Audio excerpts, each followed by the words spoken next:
o que tem de filho do diabo mercenário atrás de púlpito hoje engravatado, de Bíblia na mão pregando, falando Jesus, Jesus, o que tem hoje é impressionante. Parece que Pedro estava assistindo uma televisão.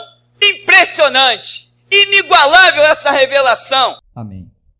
Livro de Atos, capítulo 7, verso 42 diz: por isso, Deus se afastou deles e deixou que se entregassem ao culto dos astros, exatamente como foi escrito no livro dos profetas. Foi a mim que oferecestes sacrifícios e ofertas durante os 40 anos no deserto, ó casa de Israel. Ao invés disso, erguestes o tabernáculo de Moloque e a estrela de seu deus Renfã, ídolos que fizeste para adorá-los. Por essa razão, eu vos mandarei para o exílio, para além de Babilônia. Contudo, o tabernáculo da aliança estava entre os nossos antepassados no deserto, que fora construído conforme a ordem de Deus a Moisés e de acordo com o modelo que ele tinha visto. Tendo recebido, nossos antepassados o levaram sob a direção de Josué, quando tomaram posse da terra das nações, que Deus expulsou de diante deles, e esse tabernáculo permaneceu nesta terra até a época de Davi, que recebeu graça da parte de Deus e rogou que lhe fosse concedido edificar uma edificação para o Deus de Jacó. Apesar disso, foi Salomão quem construiu a casa. Todavia, o Altíssimo não habita em casas feitas por mãos humanas, como revela o profeta. O céu é o meu trono e a terra o estrado dos meus pés.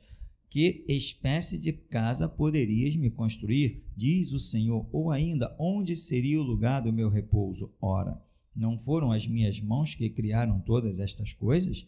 Homens duros de entendimento e incircuncisos de coração e de ouvidos, vós sempre resistis ao Espírito Santo, da mesma forma como agiram vossos pais, assim vós fazeis também. Que profeta vossos antepassados não perseguiram? Assassinaram até mesmo os que anteriormente anunciaram a chegada do justo, do qual hoje vos tornastes traidores e homicidas. Vós que quereis a lei por ministração de anjos, porém não a obedecestes. Vós que recebestes a lei. Ao ouvir tais palavras, grandemente se lhes enfureceu o coração e rilharam os dentes contra Estevão. Contudo, Estevão, cheio do Espírito Santo, ergueu seus olhos em direção ao céu e contemplou a glória de Deus e Jesus em pé à direita de Deus. E exclamou: eis que vejo os céus abertos e o Filho do Homem em pé à direita de Deus. Então eles taparam os ouvidos e aos berros atiraram-se todos contra ele e, arrastando-o para fora da cidade, o apedrejaram. As testemunhas deixaram suas roupas aos pés de um jovem chamado Saulo. Assim, enquanto apedrejavam Estevão, este declarava em oração: Senhor Jesus, recebe o meu espírito. Então caiu de joelhos e clamou em alta voz: Senhor, não lhes atribuas este pecado. E tendo dito estas palavras, adormeceu. E Saulo estava aprovando o assassinato de Estevão. Amém, irmão? Podeis sentar. Impressionante a semelhança do assassinato, do martírio de Estevão, impressionante com a de Jesus, né? Jesus lá também: Pai, perdoa, eles não sabem o que fazem. Aqui vem Estevão e diz assim: Pai, Deus, não lhes atribua este pecado, ou seja, perdoa-lhes, né? Não sabem o que fazem. E assim vai um sendo a imagem de outro, desde que todos se espelhem em Jesus Cristo. Mas, irmãos, nós tivemos uma mensagem que eu achei tremenda demais. A última, recente, foi a única porta. Eu achei incrível, porque quando Deus dava certas coisas a falar, dizia assim: quem quer vir para a geração Jesus Cristo? Diante daquilo ali, verdadeiramente, só no cumprimento daquela profecia, um povo muito forte para querer ser membro da geração Jesus Cristo, né?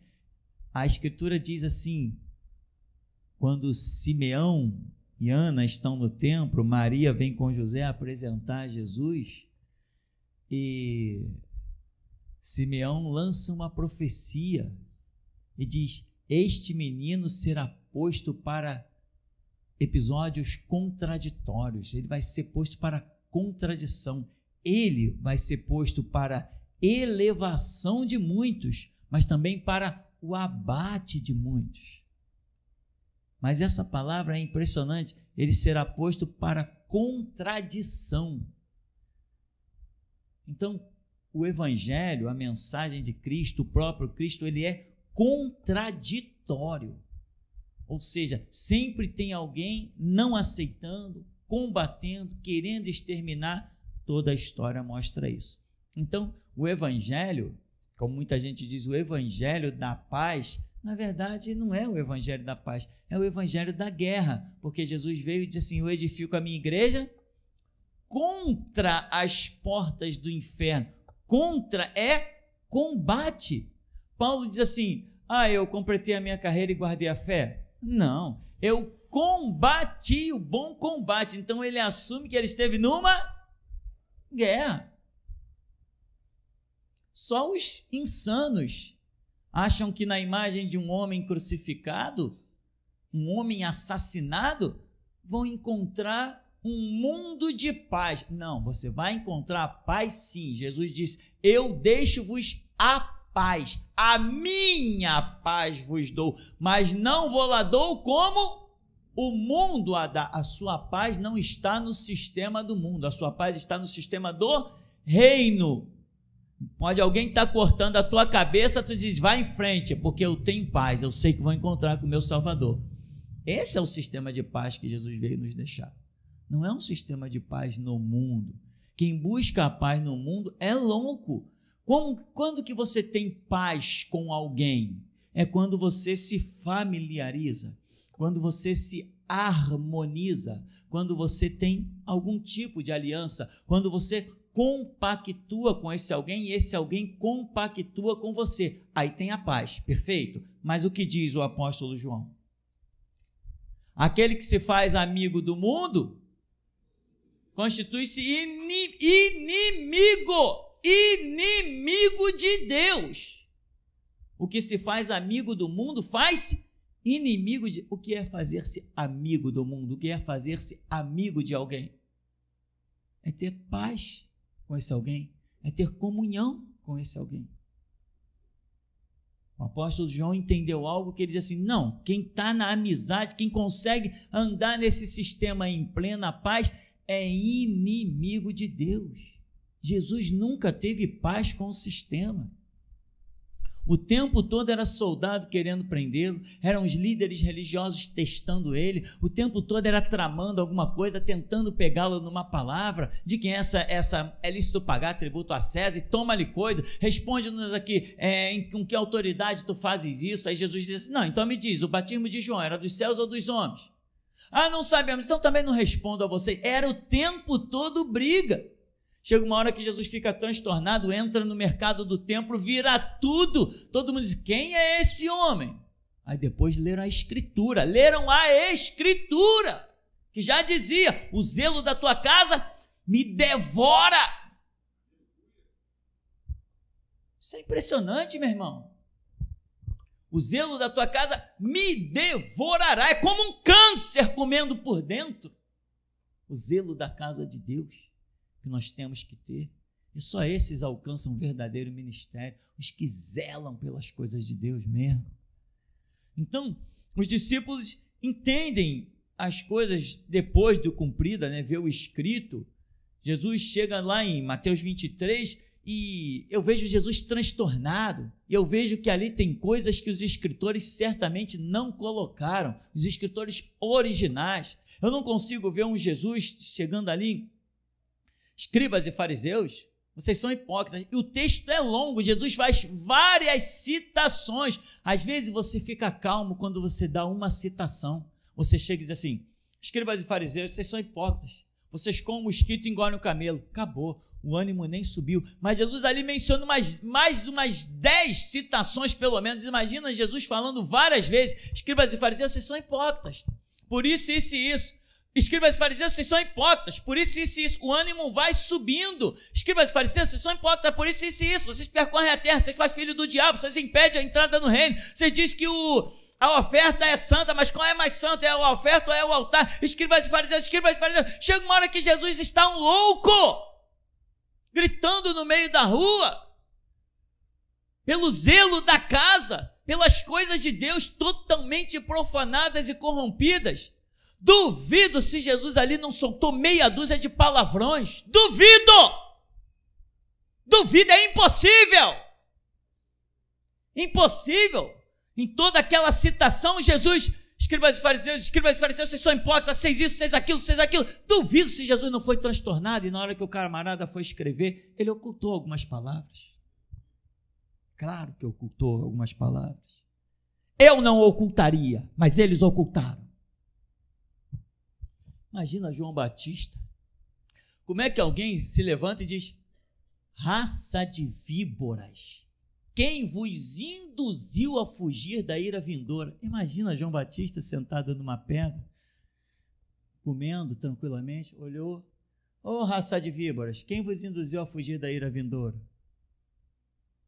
É ruim, meu irmão. É ruim, irmão.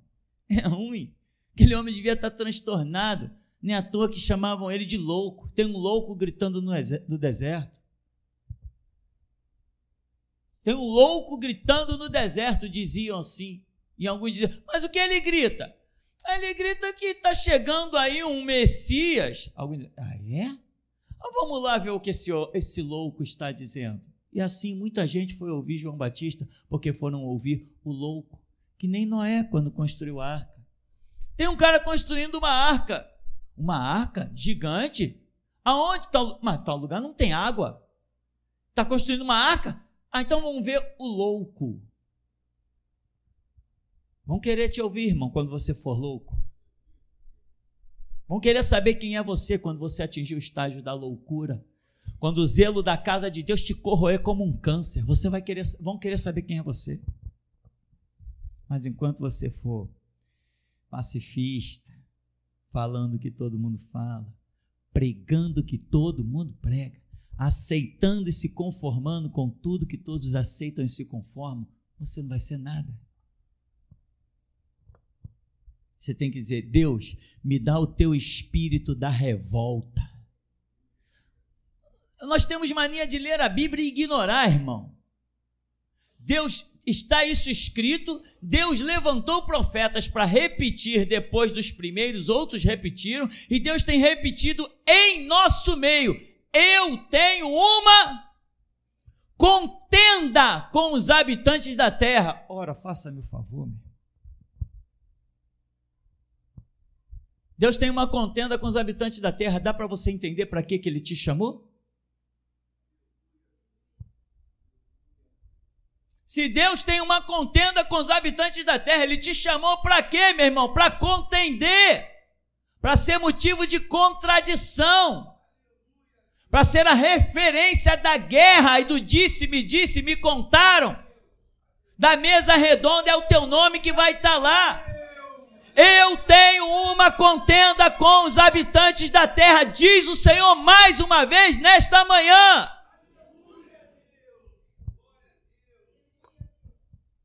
Irmão, vão ferir o teu calcanhar, mas o teu Deus, por debaixo dos teus pés, vai esmagar a cabeça da serpente.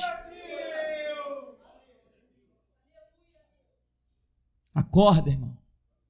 Não leia as coisas e deixa passar, não. Porque quando você lê, o Espírito Santo te mostra. Está vendo isso aqui? Não ignora o que você lê, não ignora o que você ouve, não ignora.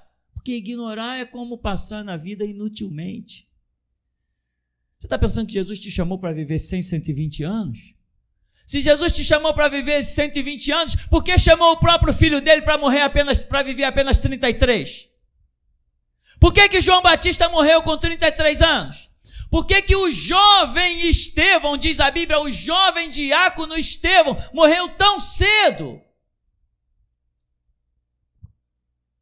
Tira esse fantasma da longa idade das tuas costas, meu irmão. A tua idade será contada, mesmo que tu baixe na sepultura. Irmão, analisa uma coisa.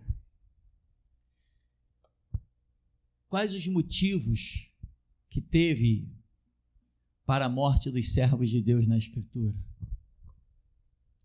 Tiago, por exemplo, foi morto por Herodes. Qual o motivo de Tiago ter sido morto? O que fez Tiago? Apenas era um pregador do Evangelho. Falar o Evangelho é crime? Foi o suficiente para que Tiago perdesse a cabeça. E o povo, quando viu aquela injustiça, aplaudiu, gostou, se deliciou, porque Tiago perdeu a cabeça, falando a verdade. Qual o motivo da sua morte? Falar a verdade. E tem mais, Deus só recruta para o seu banco de mortos que vão herdar a vida eterna os que andam na verdade. O banco de dados de Deus só somos verdadeiros. Por isso a tua palavra tem que ser sim, sim, não, não. Verdade pura, nua, cristalina. Qual o motivo que os servos de Deus foram mortos? Que motivo tinha? Estevão. Por que Estevão foi morto? O texto que nós lemos. Ele está dando aula bíblica. Está dando aula bíblica e os caras estão irritados, porque ele está falando uma verdade. Eles estão dizendo, não, nós temos aqui, a contenda com Estevão foi a seguinte, nós temos o templo, aquele templo que Jesus falou, não ficará pedra sobre pedra, eles estão dizendo assim, nós temos aqui o templo, se temos o templo, Deus está conosco. Então não queremos ouvir mais nada, não queremos a doutrina do Nazareno, ele não ressuscitou nada, vocês roubaram o corpo, é tudo mentira. O templo está conosco, se o templo está em nosso meio, Deus está conosco. Será que tem alguém aqui pensando isso também? Não, o templo da geração Jesus Cristo está lá de pé, então Deus está sustentando. Quer dizer que se isso aqui for reduzido a pó e cinza, sumiu Deus. Deus pode passar a nos reunir agora lá nos cemitérios, nas catatumbas, no meio da rua, nas praças. Pode vir uma ordem, ele diz assim, não quero mais a minha igreja congregando dentro de 4 paredes, eu quero a minha igreja em praça pública. Ele saiu? Não, ele se tornou mais presente. Então essas paredes não traduzem o nosso Deus. Longe de nós tal coisa. Os equipamentos que temos, nada natural vai traduzir o nosso Deus. Ele é transcendental, muito além de tudo isso. Aí o povo está dizendo, temos o templo, temos Deus. Aí vem Estevão e diz assim, mas quando Deus se manifestou aos nossos antepassados, não existia templo nenhum. Quando Deus se manifestou a Abraão, Isaac e Jacó, esses homens habitavam em tendas, não tinha templo. Depois, Davi quis construir lá o templo, mas não construiu. Veio o filho dele e construiu. Mesmo assim que Salomão tenha construído o templo, assim digo eu, dizia Estevão, Deus não habita em templos feitos por mãos humanas. Estevão está falando muita verdade, irmão. E quem fala muita verdade só tem um caminho, o da glória, pelo portal da morte. Deus tem ciúme de quem fala tanta verdade. Por isso que Enoque foi cedo arrebatado. Agora, irmão, você já entendeu o contexto da mensagem? Irmão, tem dezenas de exemplos, mas você já entendeu. E eu vou pular para o outro nível da mensagem. Quando, meu Deus,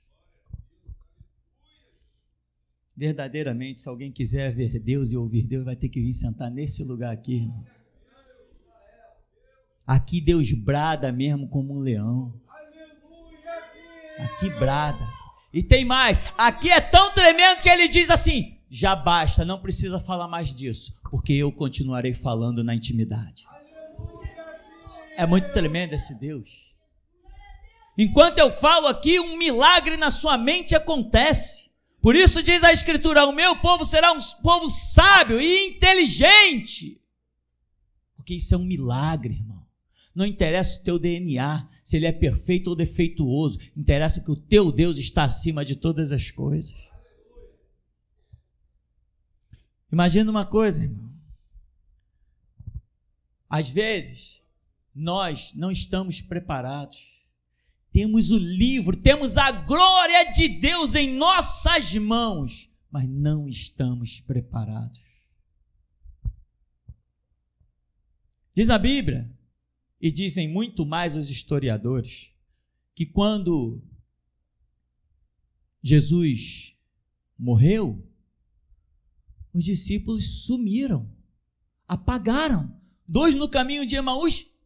É hoje o 3º dia da sua morte e nós pensávamos que ele fosse remir a Israel, mas ele está morto. O que aconteceu na vida desse homem, varão valoroso, poderoso em palavras e obras, o que aconteceu na vida dele? Veio a morte. Na vida de Jesus Cristo veio a morte. Na vida de Jesus Cristo veio a... Se a morte veio na vida de Jesus Cristo, então Deus tem um projeto na nossa vida e esse projeto passa pela... Então por que quando Jesus morreu, mesmo depois de ter dito, eu vou a Jerusalém, vou ser entregue nas mãos dos pecadores, vão fazer de mim tudo o que quiser e vão me crucificar, mas ao 3º dia eu ressuscitarei. Todo mundo esqueceu que ele disse, ao 3º dia ressuscitarei. Todo mundo se prendeu ao fato, morte, e reprovaram. Pedro falou, não vai te acontecer isso. Para trás de mim, Satanás, tem que acontecer. A morte é projeto do meu Pai. Aconteceu. Esqueceram que ele falou que o 3º dia ia ressuscitar. A prova que esqueceram que quando chega o 3º dia não tem ninguém na porta daquele túmulo. Era para todos os discípulos terem se reunido e ao 3º dia e fazer vigília na porta daquele túmulo. Mas a glória da ressurreição fica ofuscada quando no meio do caminho tem a morte. A estrada passava pela morte, todos travaram na morte, esqueceram a glória do 3º dia. Ame a morte, irmão, porque é ela que vai te dar a glória do 3º dia. Sem a morte tu não tem 3º dia, porque a morte para recomeçar a contagem, e agora você não tem mais 3º dia, a não ser que morras.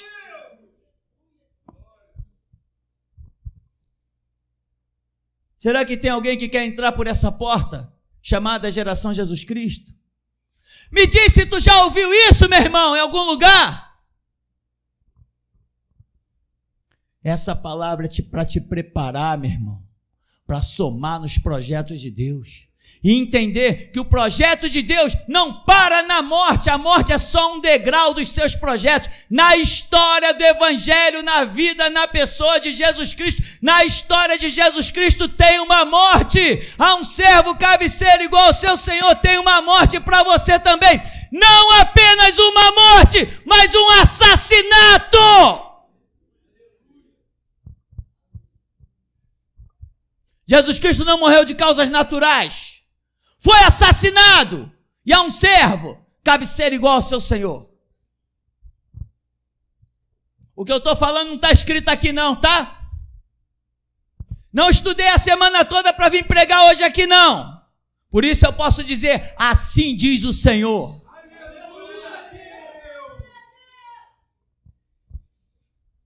Quando Jesus morreu, não tinha ninguém espiritual. 2 pegam o caminho de Emaús, os outros se escondem lá. Quando alguém batia na porta, Pedro, Tiago, João, os grandes homens, chegava para as mulheres, Maria, atende lá a porta, vê quem é lá, Maria. Joana, vê quem está batendo na porta. Não tinha nenhum homem para abrir a porta. Quando a coisa apertava, quem abria as portas eram as mulheres, não era? quando Pedro estava preso, e a igreja fazia constantes orações, daqui a pouco alguém bateu na porta, aí Rode, se não me falha a memória, uma serva lá, Rode, foi lá abrir a porta. Quem foi abrir a porta? Mais uma vez a mulher. Quando a porta do templo se abriu, lá estava uma mulher. Ô, irmãos, nós temos que ser mais homem, hein? Jesus está colocando muitas mulheres na frente, hein? Na hora que a coisa pega fogo, quem está ficando à frente são as mulheres.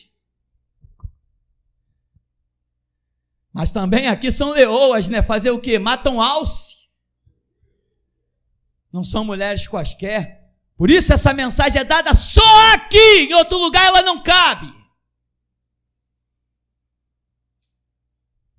Aí Rode vem, abre a porta, leva um impacto, fechou a porta. Voltou para o meio do grupo. Pedro está lá fora. Não.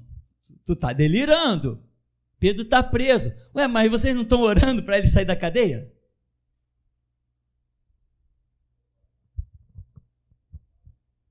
Vai lá ver de novo. Pum! Abriu e fechou. É Pedro mesmo, está lá fora. Não. Tu viu o anjo dele. Eles tinham um entendimento sobre isso. Nós já vimos sobre isso algumas vezes.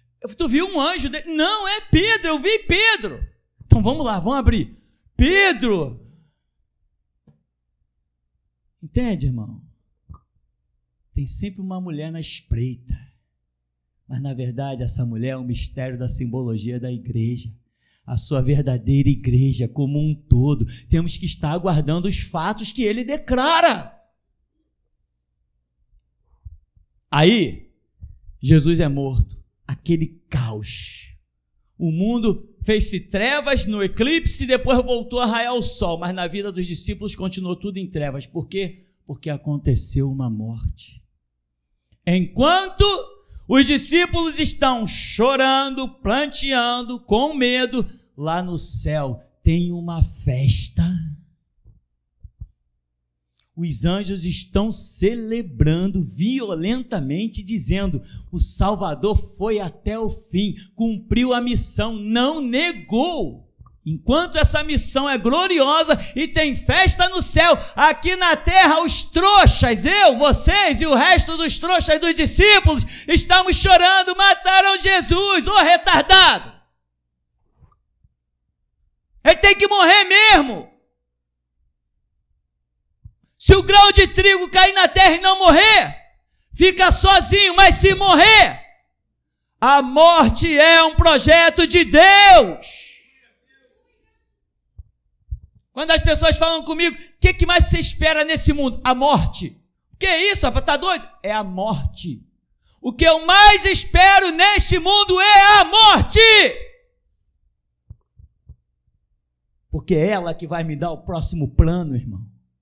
É ela que vai me levar ao próximo nível. É ela que vai dizer que eu estou no projeto de Deus. Porque na história da vida de Jesus Cristo, no meio da sua história, tem uma morte. Tem um túmulo.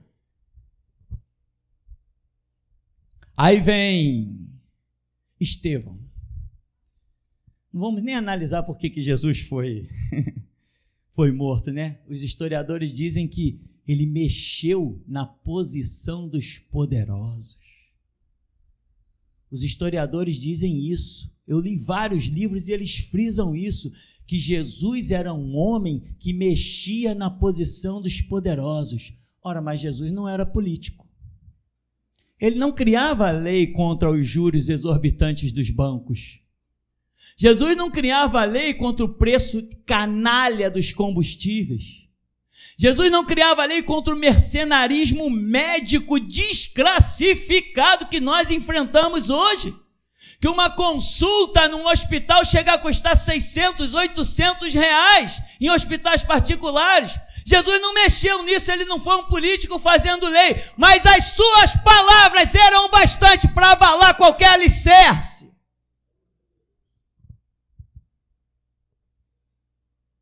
Exulta e canta, irmão, porque você é o alvo dessa palavra.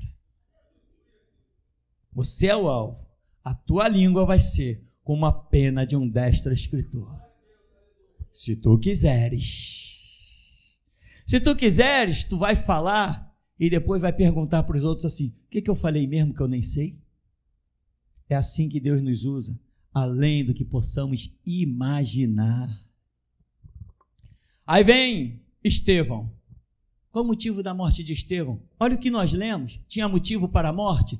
Tinha sim, porque a grande batalha é entre a verdade e a mentira, entre a luz e as trevas, entre o conhecimento e a falta dele. Conhecereis a verdade e ela vos libertará. Então essa é a batalha, libertar os escravos mentais. Paulo diz, as armas da nossa milícia não são carnais, mas sim poderosas em Deus para a destruição das fortalezas, levando todo pensamento cativo à obediência de Cristo. Esse é o projeto. Está lá Estevão. Por que Estevão foi morto? Porque irritou com a verdade. Irmão, você está pensando que quando alguém vier para te exterminar, porque você é discípulo de Cristo, e você vai, como a respeito de ti está escrito. E como está escrito a teu respeito? Exatamente naquilo que está escrito a respeito de Cristo. O que se diz a Escritura a respeito de Jesus Cristo é o que se diz a respeito de ti, porque um servo cabe ser igual ao seu Senhor, e para sermos igual ao nosso Senhor, temos que ser alvo das mesmas profecias. Por isso eu digo, a meu respeito, a teu respeito, está escrito no rolo do livro. Aí Estevão está ali, o povo fica revoltado, apedrejam Estevão, o jovem Estevão, diz os historiadores, o jovem Estevão é apedrejado e é morto. O que os irmãos fazem? Vão lá pegar o corpo dele para sepultar e é um pranto imenso. Nós entendemos o nosso miserável lado sentimental, nós entendemos, mas com um pouco mais de razão, irmão, nós não vamos deixar de chorar, só vamos chorar um pouco menos. Tem gente que cai num pranto que parece, eu quero ir junto no túmulo. Já pensou? Já viu um crente fazendo assim? O crente vai lá para o sepultamento do seu pai, da sua mãe, não sei de quem. Não, meu pai era crente, era servo de Deus, ele está no céu com Jesus, mas na hora que o caixão vai descendo, a pessoa quer ir junta. Pai, me leva junto contigo, vai, bota ela lá dentro, sepulta, fecha lá para ver se ela quer ir mesmo.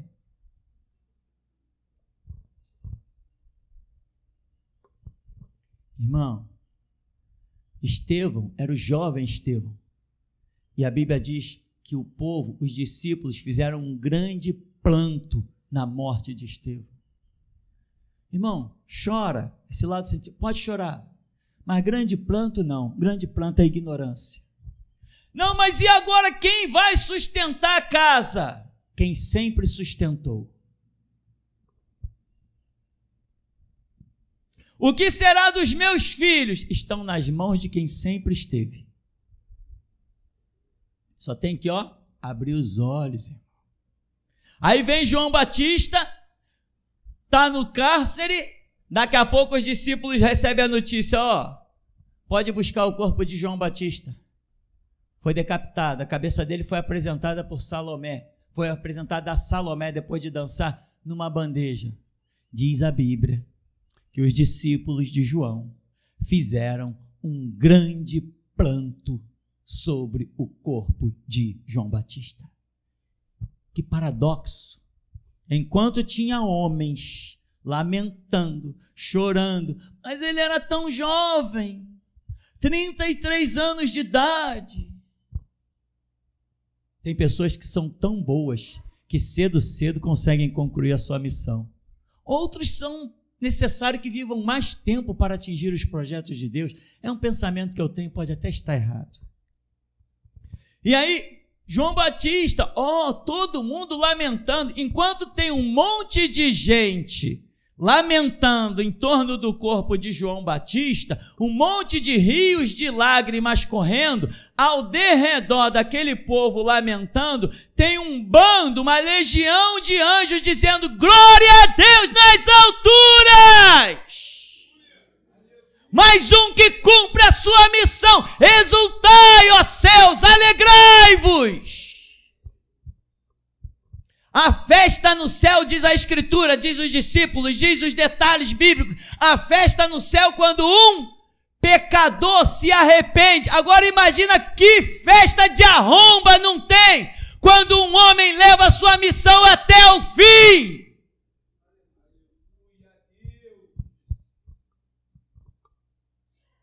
Hoje é festa, irmão. Hoje é dia de festa. Dia de festa tem que ter uma palavra dessa. Eita glória! Só mesmo um dia de festa separado por Jesus para você ouvir isso. Depois come um bolinho e toma um refrigerante. Ah, minha alma engrandece ao Senhor. Meu espírito se alegra em Deus, o meu Salvador. Presta atenção nessa frase. Presta atenção nessa frase que eu vou te dizer agora. A hora da tua morte é a hora da tua glória. Chegou a hora da morte de Estevão. Estevão deve estar sendo galardoado. Eu vejo uma coroa sendo colocada na cabeça dele. Chegou a hora da morte de Estevão. Enquanto todos diziam, é a hora desse cão, é a hora desse lixo, é a hora desse suposto discípulo que quer falar uma suposta verdade, é a hora da morte dele. Ele está vendo, não, é a hora da minha glória. Eu vejo os céus abertos, o Filho de Deus de pé à direita do Pai.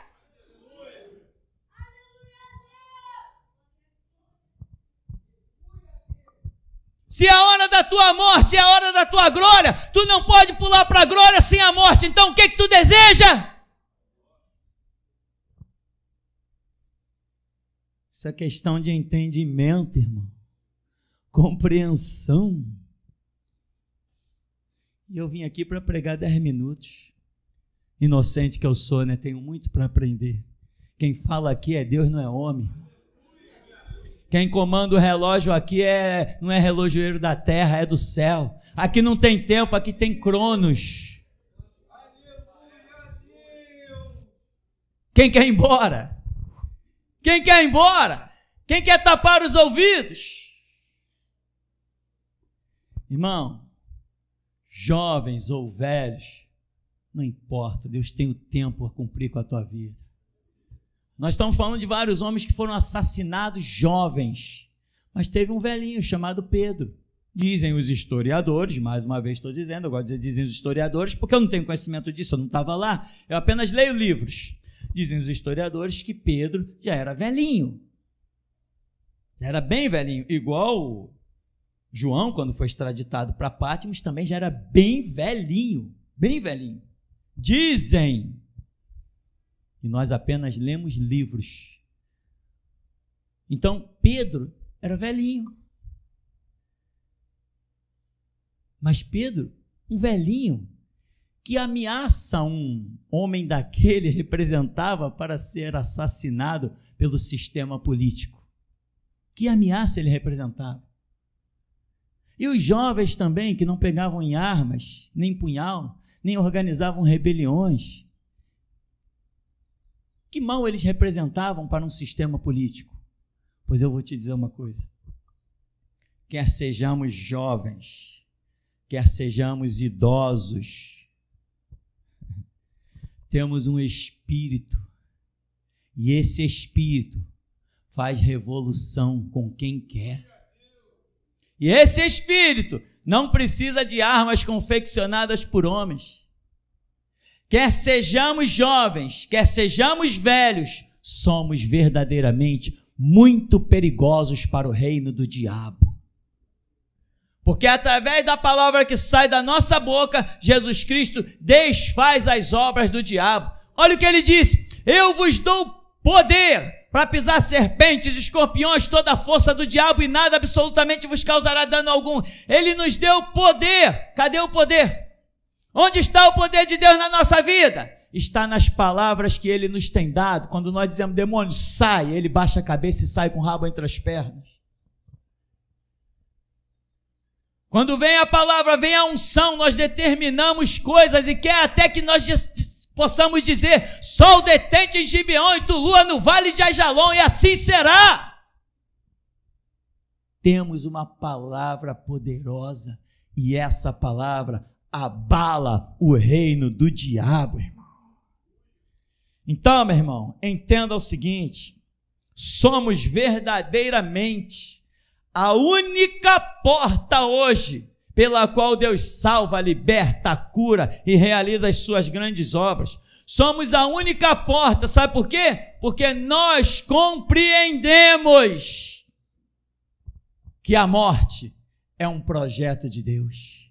Enquanto todos fogem, um quer a porta da prosperidade, o outro quer a porta da luxúria, a porta das conquistas, a porta do empresariado, e não tem nenhuma fila na porta da morte, exceto uns loucos de camisa preta chamados Geração Jesus Cristo. Somos o único povo que espera pela morte mais ansiosamente do que pelo dia do nascimento. Somos loucos mesmo. Por isso, eu pergunto como perguntei no culto passado: quem será que quer congregar na Geração Jesus Cristo, hein? Quem será que quer vir sentar nesses bancos? Será que vai passar um camarada com uma metralhadora lá fora e vai mandar bala aqui para dentro? Se Deus estiver preparado esse dia, vai sim, e as balas acertarão aqueles que Deus marcou para acertar. Agora, não pense, irmão, eu não estou fazendo nada de mal e fui agredido, fui afrontado, fui caluniado, seja lá o que quer que tenha acontecido. Não é porque você faz alguma coisa de mal para o mundo que você é afrontado. É porque você faz alguma coisa de bom para Deus é que você é afrontado.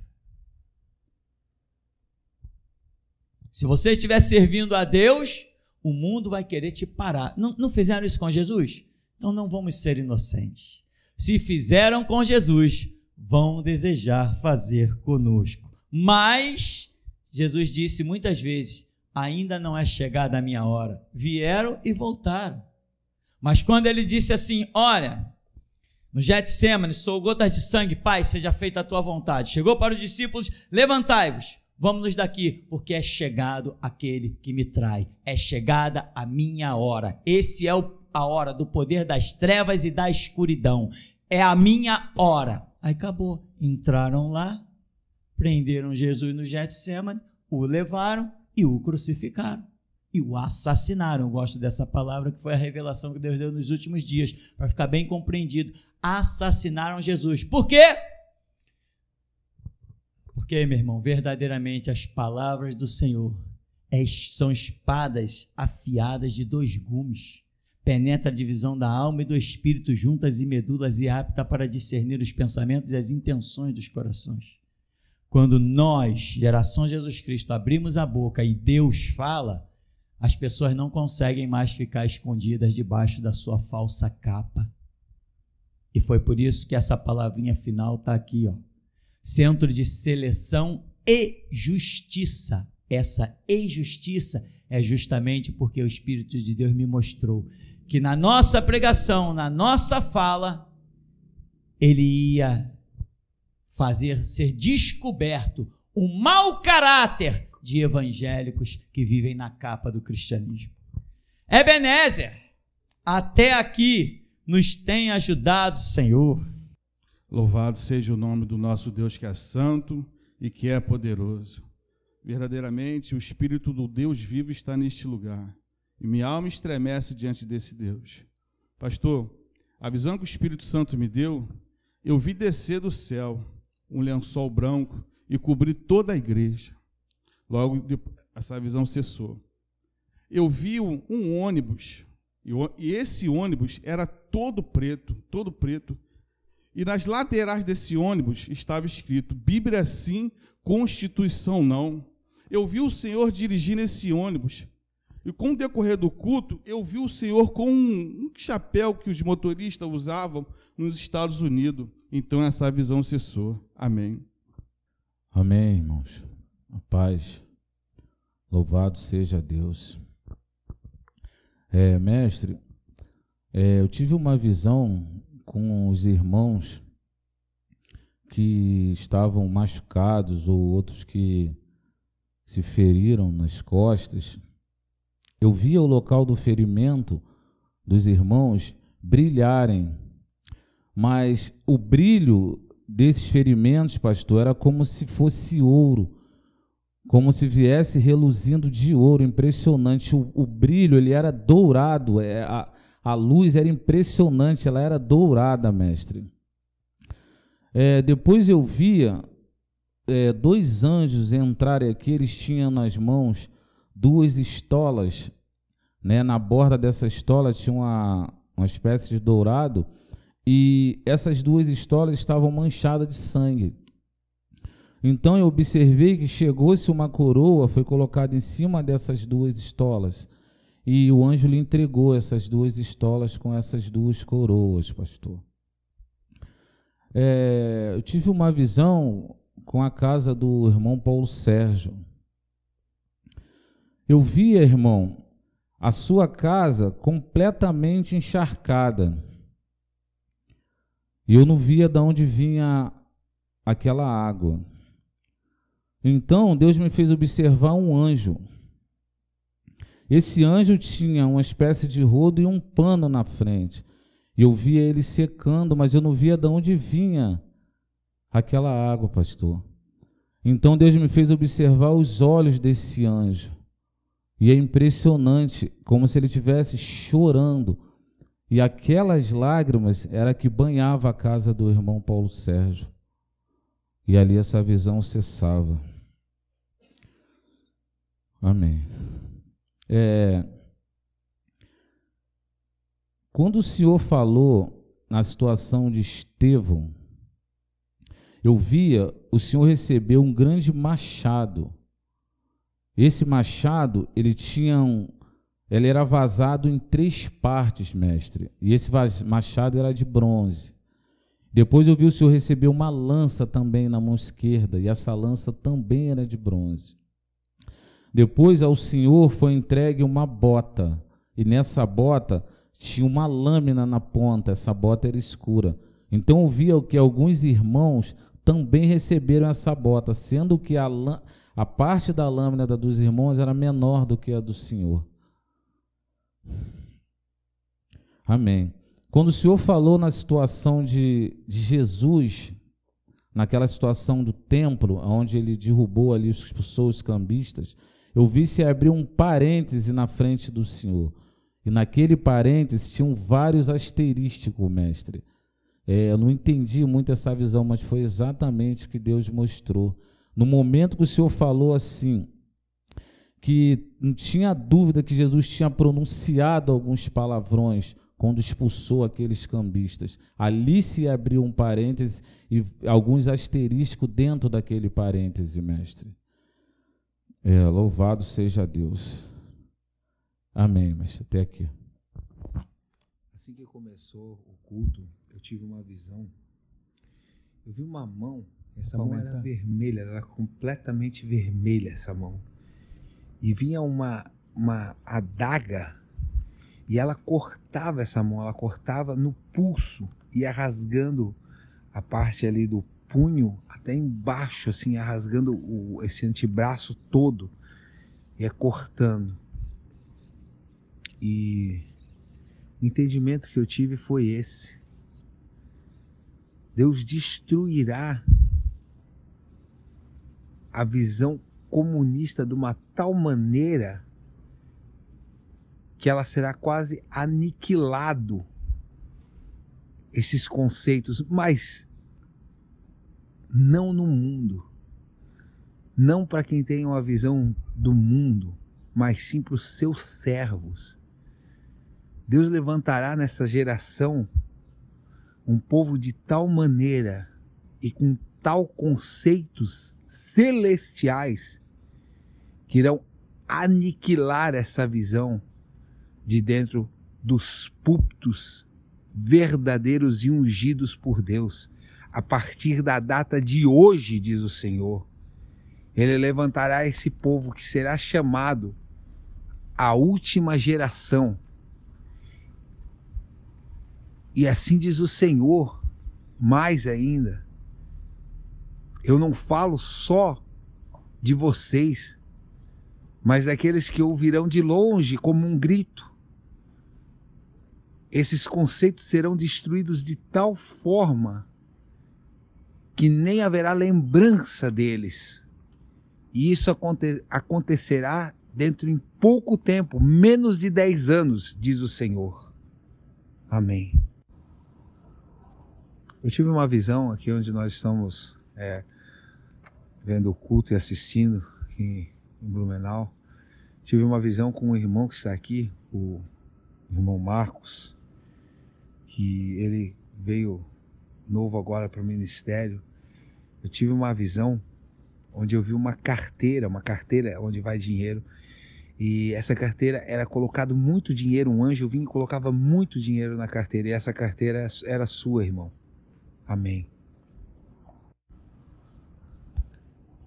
Quando estávamos louvando esse louvor, Não Posso Viver Sem Teu Amor, eu ouvi uma voz que falava comigo. E a voz daquele que falava comigo dizia assim: sangue, sangue. Eu preciso de sangue para completar a minha obra. E essa voz, ela clamava de tal maneira, e eu comecei a chorar, e chorava muito. E eu disse: Senhor, mas o teu sangue foi derramado por nós. E ele disse: agora o vosso sangue será derramado por outros. E eu preciso desse sangue. E eu ouvi um brado como que Isaías ouviu. E esse brado não dizia quem há de ir por nós, mas ele dizia: quem derramará sangue por nós? Quem derramará sangue por nós? E assim diz o Senhor: eu tenho um chamado no meio de vocês. E o meu chamado é de tal maneira, onde eu vos chamo e vos conclamo, diz o Senhor da geração Jesus Cristo, para que venham e derramem sangue pela minha causa, pois eu tenho uma bandeira a ser erguida nessa terra, e eu só posso contar com vocês. Eu tive uma visão quando o Senhor Mestre estava falando do caminho da morte, que disse que esse era o caminho, né? Que nós deveríamos desejar a morte. Eu tive uma visão, eu vi o Senhor pegando uma espada meio torta. Essa espada estava mal feita, ela era toda torta, sem fio. E o Senhor pegou e quebrou ela no seu joelho. E assim diz o Senhor da geração Jesus Cristo: eu hoje quebrei a espada da ilusão no meio do meu povo. Enquanto o irmão Rômulo falava do comunismo, eu vi surgir aqui, mestre, um relógio, mais ou menos do tamanho dessa caixa que está aqui, muito antigo, um relógio muito velho, escuro. E enquanto o irmão Rômulo ia falando, aquele relógio que era antigo, ele vinha tornando como um novo.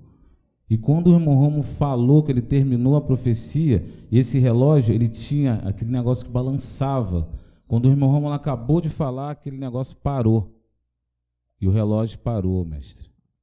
Amém. Aleluia. Já não marca mais o tempo do comunismo. Ele vai começar a diminuir. Amém, irmão? Vamos ficar de pé em nome de Jesus. Bendito Deus, eterno Pai, te glorificamos, Senhor, e te pedimos força, graça, porque está escrito que não somos capazes de nós mesmos, mas a nossa capacidade vem do Senhor.